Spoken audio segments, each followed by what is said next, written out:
আমরা ইনশাআল্লাহ একসাথে কাজ করব এই দেশের জন্য। আবারও সংশ্লিষ্ট সকলের প্রতি গভীর কৃতজ্ঞতা জানাচ্ছি, বিশেষ করে দেশবাসী পুরা জনগণের প্রতি, যে তারা আজকে নির্বাচনে যেভাবে অংশগ্রহণ করেছেন। এই নির্বাচনকে সামনে রেখে অনেক শঙ্কা আতঙ্ক ছড়ানো হয়েছিল, কিন্তু সব কিছুর পরে নির্বাচনটা হয়ে গিয়েছে আলহামদুলিল্লাহ, এবং বড় কোনো ক্যাজুয়ালিটি হয়নি। আজকের দিনে হাতিয়ার একটা ঘটনা প্রথমে এসেছিল, পরে আমরা ফ্যাক্ট চেক করে দেখলাম এটা সঠিক নয়। হ্যাঁ, কিছু কিছু সমস্যা বিভিন্ন জায়গায় হয়েছে, এটা আপনারা জানেন, আমি বললেও জানেন, না বললেও জানেন। আমি এখন আর এগুলো উল্লেখ করার মধ্যে কোনো কল্যাণ দেখছি না, এই জন্য এগুলো উল্লেখও করতে চাই না।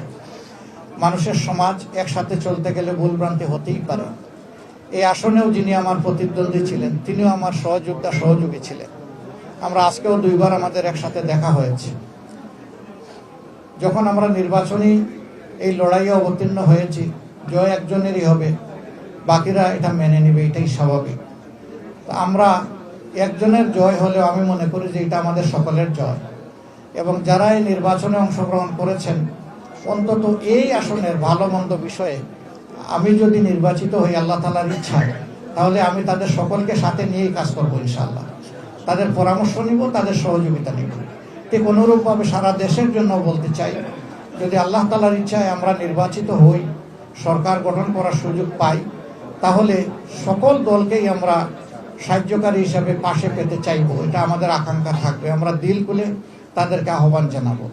ঠিক একটা দেশ বিশ্বে একা চলতে পারবে না, এই জন্যে প্রবাসে বিদেশে দেশে দুনিয়ার যত গুরুত্বপূর্ণ দেশের সাথে আমাদের বন্ধুত্বপূর্ণ সম্পর্ক আছে, আমাদের প্রতিবেশীদের সহ।